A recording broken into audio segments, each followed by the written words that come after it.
You are listening to African Father in America podcast by Simon Javan Okello, live from Seattle, Washington, USA. Thank you so much for joining us for today's episode of the African Father in America podcast. I hope you had a nice weekend. My name is Simon Javan Okello, and I am the host of the African Father in America podcast. And this morning, it's actually exactly 6 a.m. Pacific Standard Time. This morning, I have a really amazing special guest, the founder and CEO of Also Safe, Sabrina also is here with us, and we are going to learn a lot about the work that she's doing in order for us to feel safe where we live, where we work, where we go to school. But before we do that, we are going to dive into an African proverb from Egypt. That's our proverb for the day. And the proverb says that one foot is not enough to walk with. One foot is not enough to walk with. I want to quickly share the 3 nuggets of wisdom that we prepared for you today. And then we are going to hear what Sabrina's interpretation of today's proverb is going to be. So if you're joining us on YouTube, thank you so much. And I know that we have a few of our friends joining us on Clubhouse as well. I just want to pin the live stream link at the top of the Clubhouse room in order for you all to have access to that. I just want to thank Lavender and Dominic, and I don't know if Stella is here already. Some of you are why we are here today. You are making this work possible. So thank you. Take a minute if you're watching on, if you're listening on Clubhouse, take a minute and share the link to this conversation across all social media platforms. And also, if you're watching on YouTube, make sure you subscribe to the channel and give this video a thumbs up. I'm just grateful for the time that you're giving us today. I am currently pinning the link to the Clubhouse conversation so that all of you have access to it. So when we come back to these nuggets of wisdom that we've prepared for our show today, I just want to go through the first one here. The first one says that don't try to do too much at once. Don't try to do too much at once. The second one says if you want to get somewhere, you need to put in the work. So I'm summarizing this. I would have gone even deeper in talking about them, but I want to include our guest today. So the third one says that walking is a good way to get around, but it's a lot easier if you have both feet working together. So I'll share those to get us started, but I want to hear what Sabrina has to say in regards to this proverb. Sabrina, when I sent you this proverb earlier, what is it that came to your mind when you first read it? That it makes perfect sense. It's better to have both feet and that could be synonymous to so many things, right? You'll go faster, you will go further, you will accomplish more.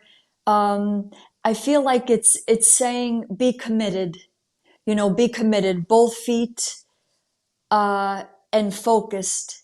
And you can't be focused or committed if you're only on one leg, or one foot. When you have both feet, both legs, you're in it, and it's a commitment and a focus, and it's necessary. So I agree with that proverb. I never heard of it before, but I feel like I've lived it without knowing that it's an African proverb, and also it kind of, it says it's similar to, I guess, it takes a village to raise a child, so I think that's an African proverb too. You can't do it all by yourself, you need help, and it's okay to have help. You need stability. You need to be on a solid foundation, and that's 2 legs, 2 feet. So I hope I answered the question. You did very well, and I love that you also added another amazing and also popular African proverb, it takes a village to raise a child. And growing up in Kenya, it literally took a village to grow a child. It took the entire village to actually even keep us safe in our community. We were so free. We were, here in America, I'm raising 3 young girls. My oldest daughter is 8 and the youngest is 3. And a lot of the time, me as a parent, I worry. I think about the worst case scenarios. But that's one thing I don't think my parents had to deal with in Kenya. They used to, maybe they worried a little, but they would let us just play the whole day. Like on Saturday, we would be gone. Everybody had their own plan. I would be playing in soccer tournaments in different neighborhoods the entire weekend. But here we have to think about safety even more. And in Kenya now things have changed.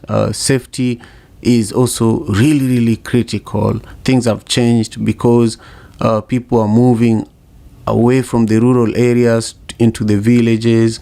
But I want to go to the next segment where I really want you to share with us a story, a childhood story, something that, keeps you going with the work that you're doing now. Because even the work I do for producing this podcast, the African Father in America podcast, it's something that if you're not committed, you can easily give up. The work that I do with my media company, One Vibe Media, or non-profit organization, you can easily give up. And earlier on, before we started the show, you were speaking about how challenging the work you do can be sometime. So I want you to share with us a story, and maybe I'll share a quick story here to give you an idea of what I'm looking for. When I was 8 years old, growing up in Manyata, the area was describing Manyata in Kisumu, Kenya. We were growing up in a very large family, and one of the things that my mother did in order to make the money that she needed to sustain our whole family, she began distributing milk and bread in our neighborhood in Kenya. So I was one of the people that helped her distribute the milk and bread. And so I had a bicycle that I would ride around the neighborhood in the morning, dropping off the bread, and then later on collecting the money using that bike. So I share that story with many people as an example of why those moments shape who I am today. The work I do, and even the kind of person I'm trying to be in the world is really because of those moments when I was alone on that bicycle, when I was engaging with those business people, community members. Those are the days that shaped who I am today. And I want you to share a similar story that could help us learn a little bit more about you, and also bring us soon into the work that you do with Also Safe. Sure. I thank you for sharing your story. Thank you for giving your example. I have to say, I grew up with abuse, violence. I've had enough therapy to be open enough to say that without feeling ashamed or fearful, because it's healing, So I have not good memories of my childhood. Not really, anyway. And so I thought about answering this, and I do remember my parents were fighting in Italy. I'm an Italian American. I was born here, but my parents were born and raised in Italy, and I was 16 years old. And I know you're not a child at 16, but they were fighting, and they were I knew it was going to escalate, or as it always does. So, and I just wanted to go out. I just wanted to go out. So, and when you live in that type of environment, everything is a problem. Everything is a war. From the smallest things that you think, like putting bread on the table is a fight, to getting sick, or maybe getting a bad grade at school, or getting a good grade. Everything was a battle. So in Italy, I remember distinctly, I wanted to go out. And I don't remember the details exactly, but they were fighting and I got dressed up and I went out by myself. I walked to the pizzeria in Italy. It was on the Mediterranean Sea because where my family's from, it's beautiful there. It's beautiful. And I sat down, I paid for a pizza and I forgot what I drank, but I remember that very distinctly because it was one of the first times that I took control of my fate for myself and not be afraid to just go, do something good for yourself. Um, yeah, so that has stuck with me. I think it'll always remain so. um, yeah, so that's a childhood, an older childhood memory. Like I said, I was 16 years old, and I still remember what I wore. And we're talking years ago. Right, right. Yeah, thank you for sharing that, and I appreciate you for taking us, for a virtual and also just a mental journey to Italy. I just loved that. I want to welcome, all our guests who are joining us on YouTube. Thank you so much. Make sure you subscribe to the channel if you haven't, and also let us know what your thoughts are in regards to our conversation, whether you're listening on Clubhouse or watching on YouTube. Let us know your own perspectives of what is it that you think when you hear this proverb, and what is it that you're hearing about Sabrina or so. And actually now we are just about to hear about the amazing work that she's doing with Also Safe. So if you're joining us, just grab yourself something warm or cold, whatever you like to drink, and make sure you're engaging in this conversation. So Sabrina, talk to us about Also Safe. Why did you start this company, and what is it that it's doing? And really, when you think about the work that you do, why are you so proud of it? Yes, I'm founder and CEO of Also Safe, a speaker and consultant to promote safety and prevent violence in the workplace, schools, and in places of residence. And this company really started from a one-woman show that I wrote, choreographed, and performed years ago. I am a dancer. I started late dancing because I couldn't even think about dancing in the environment that I was in.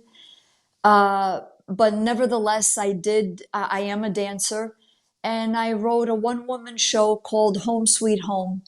And I play different women being abused. She goes to her good place. That's where the dancing comes in. But then she's pulled back into the terror of violence. And the show ends really strong, really empowering. And I did a lot of research for the show.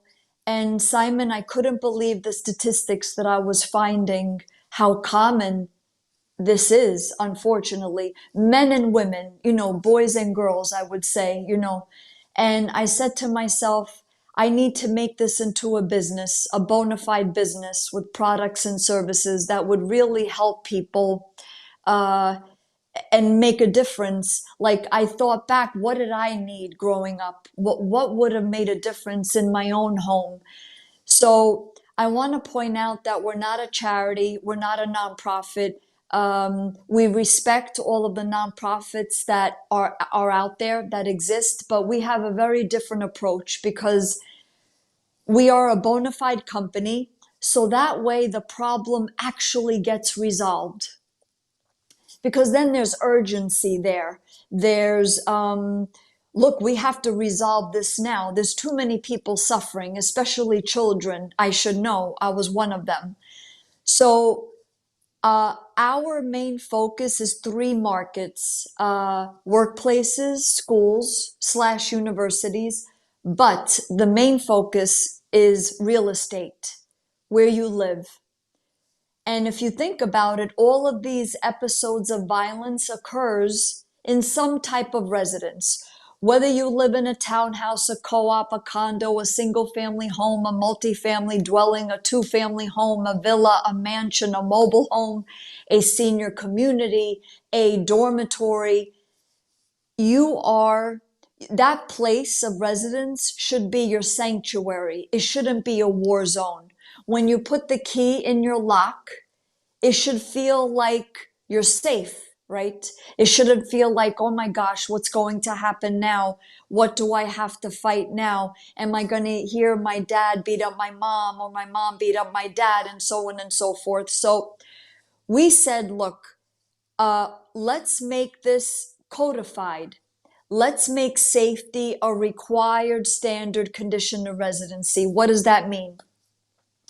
We are introducing into the real estate industry also safe certifications. What does that mean? And right now we're focusing on the landlord tenant portion of the industry, but we want this to propagate over all residency. And we're saying, look, Mr. and Miss Landlord, hire us. We'll get your property also safe certified.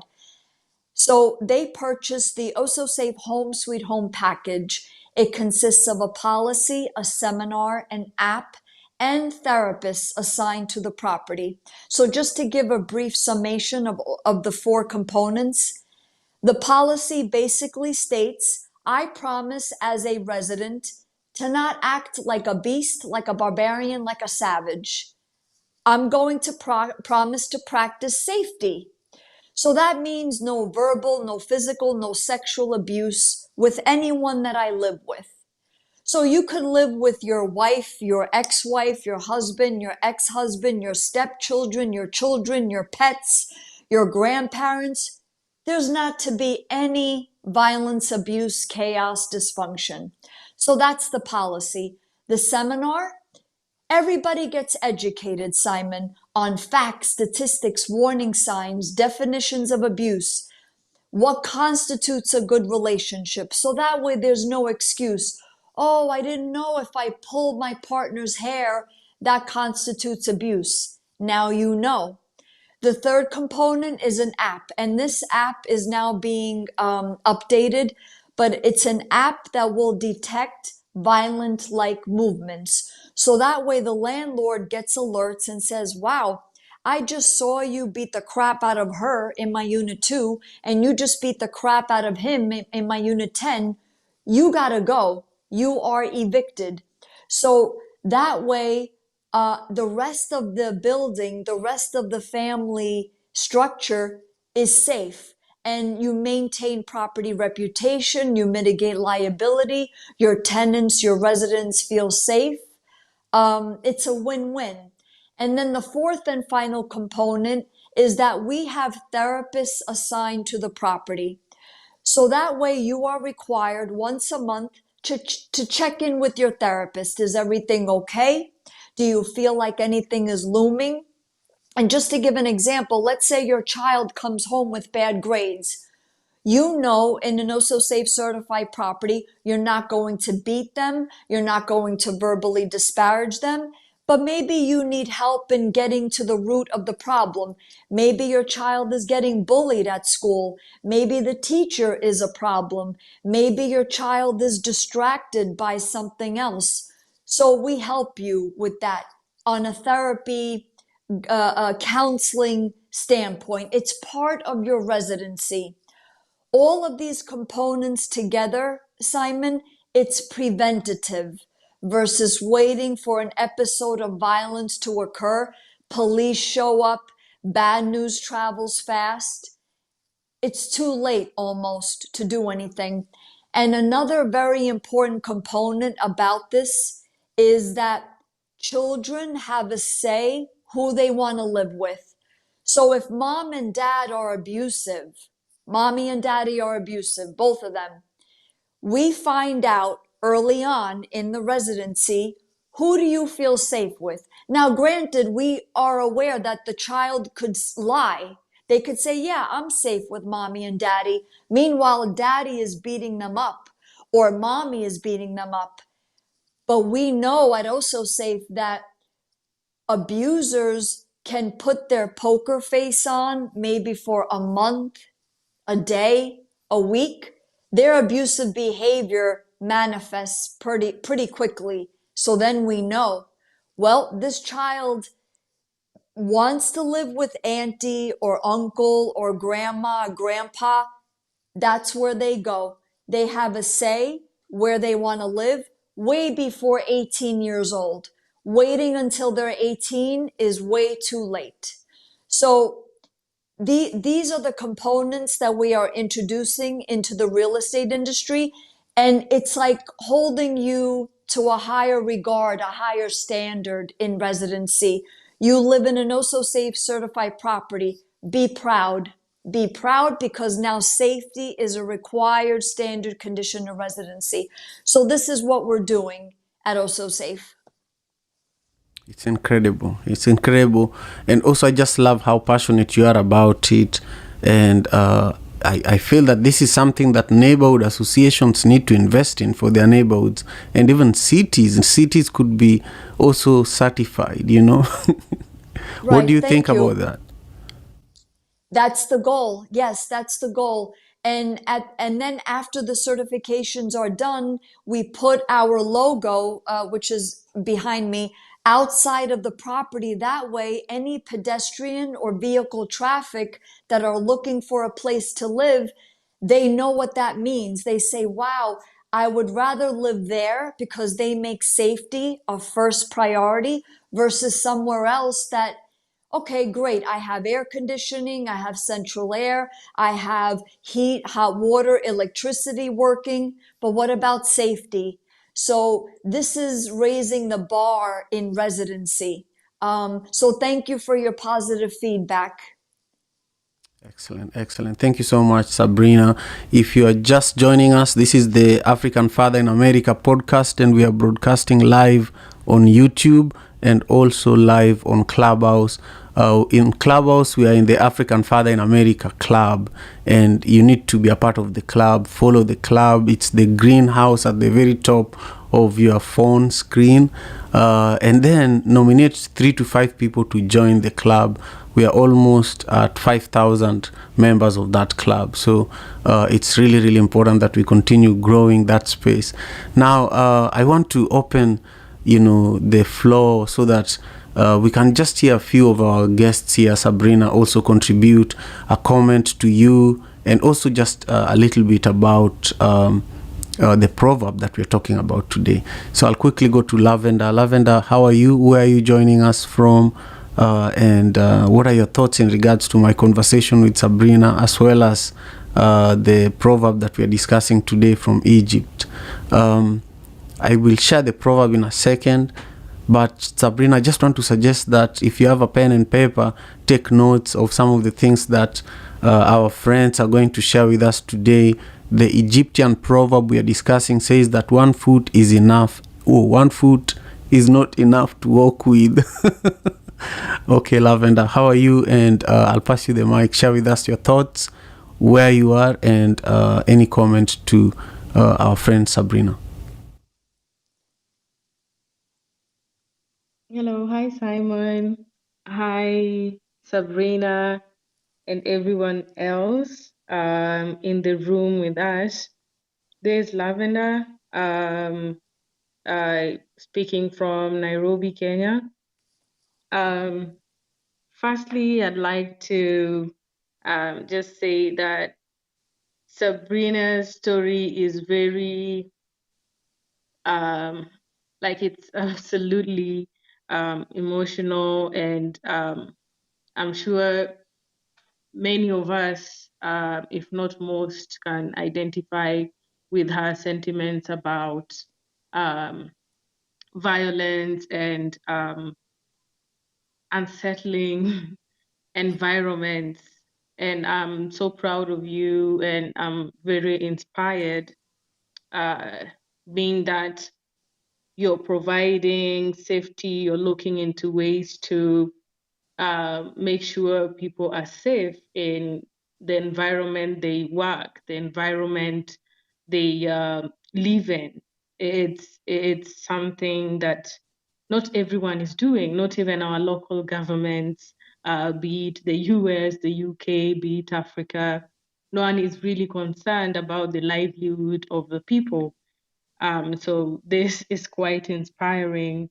For today's proverb, I really didn't know what to say or what to think. One foot is not enough to walk with.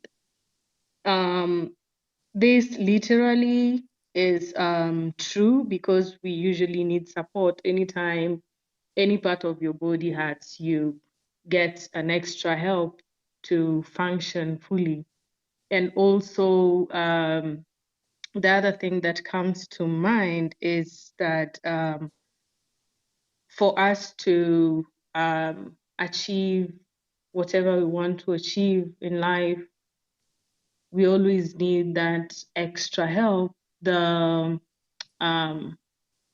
something from outside, whether it's food to provide us with nourishment, whether it's mentorship to provide us with guidance towards our goals or whatever we are working on. And also, on the other side, when I look at the saying, don't put your eggs in one basket. When you have all your hopes towards one thing, um, you're never sure of what's ahead of the future. So it's usually good to have or to learn different skill sets to um, figure life out, or to um, adjust whenever there are any adverse changes in this journey of life. Thank you so much, Simon, for the time to speak. There's Lavender. Thank you again. Thank you, Lavender, for your perspectives. We'll move swiftly to our friend here, Freedom Udele. How are you doing? And what are your thoughts in regards to my conversation with Sabrina and also the proverb we are discussing from Egypt today? Simon, how are you doing? I'm Freedom Udele from Nigeria. I'm doing great. It's nice to meet you. Yes, yes. I came late, so I didn't really heard everything Sabrina was saying. But my point of view towards this topic is say that one fruit is not enough to work with. Yeah, it's true, because you as a human, you can't expand without people. You need people. You need humans like you. My dream is always to build my continent, my country, but I can't do it alone. I will always need people. Excellent. Thank you so much. Brother Earth, how are you doing? And where are you joining us from today? And what is your perspective on the proverb? And also maybe a comment on my conversation with Sabrina. Peace and love, family. This is Brother Earth. Coming from the North Carolina territory. And, it's always a blessing to be able to share the ancestors' wisdom with the family. And as far as your conversation with Sabrina, I think it's very beautiful the work she's doing, to try to create, because it's a conversation I often, have with people. Do you think people are products of their environment, or you know, does the environment control on who the person becomes, or is it up to the person themselves to determine? And just depending on who you ask, some people think the environment make the person, and then some people think it's a conscious decision on what a person ends up being. But let me say this: understanding that a lot of times, coming from a broken home or a traumatic home, a lot of time we pass these curses and generational traumas down. But trying to proactively uh, create a healthy environment for these for children or for families to begin to raise, you know, for families to thrive together is that's something very beautiful and important. And kudos to her for all of the work that she's doing. And I'm gonna be brief with the proverb. 1 foot is not enough to walk with, and a couple of the family members who spoke before me, shared a lot of the sentiments that I would about this. And I just looking at it, in order to create movement, one 1 foot ain't good enough to walk. So, like you said, sometimes it takes more than just the basic or just within self. Sometimes it takes a village to raise the child, or achieve the focused goal. And I'm gonna park my plane right there. Peace and love, family, brother. Thank you. Thank you so much for your Thank you. contribution. I invited Captain Dominique to join us today. How are you doing? Share with us, your perspectives, and I can't wait for you to continue being here with us. I'll pass you the mic. Just unmute at the bottom right. Um, Uh, Thank you, Brother Simon, for giving me this chance to talk to you. I will start by saying something on what Sabrina was talking about. I think that's a good thing, and we all need to at least talk about this in our communities. Violence, more so here in where I come from, here in Kenya, it's a thing that is happening in a daily basis, and it's something that we need to talk about and create awareness that it's something that we can teach our people or create our awareness to our people and tell them that it's something that we can achieve by educating our people. And thank you so much, Sabrina, for bringing Thank this. I would like to know more. It was brief, but I would love to know more about what you're doing. And that's good. Back to the today's proverb. I'll just want to explain simple. I'll use a simple explanation to explain today's proverb. 1 foot is not enough to walk with. Even a car cannot use one tire. It will use four. Some use three, like maybe, but you can. It always shares some.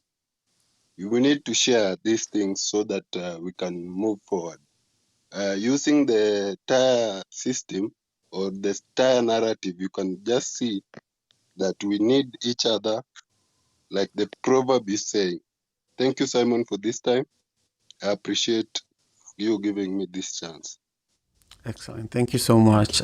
Captain is a journalist in Kenya, and we are looking for ways to collaborate, especially with the blog that we've been writing for the African Father in America podcast. After every episode, we write a blog, and we've been looking for help. And Captain and I have talked for weeks and weeks, and now we're about to, start getting some work in place. So, Sabrina, there are just two more people, Stella and Jay, who just want to add their voice, and then we'll come back to you so that you just speak to what is it that anybody said that inspired you, and then you're going to share what we can do to support the work that you do and how we can stay connected with you. So Stella, how are you doing today? Thank you for being here. Thank you, Simon. Hello, everyone. This is Stella from Kenya, and I came in late, so I missed Sabrina's speech, but I've listened to what everyone had to say, and I believe she's doing a great job. On today's proverb, 1 foot is not enough to walk with. It's similar to another one that we talked about previously that talked about you can't dance with one leg. And when I first heard about it, I thought of partnership. And right now, I was talking to a friend of mine about how we have a lot of resources around us, and how we have a lot of natural resources that we are not exploring around us. And we just want to sit, most of the time, we just want to sit and wonder where our help will ever come from. Yet, help is right within us. And we realize that not working together, not networking enough, not engaging in positive partnerships that can impact our lives positively is one of the things that is hindering us.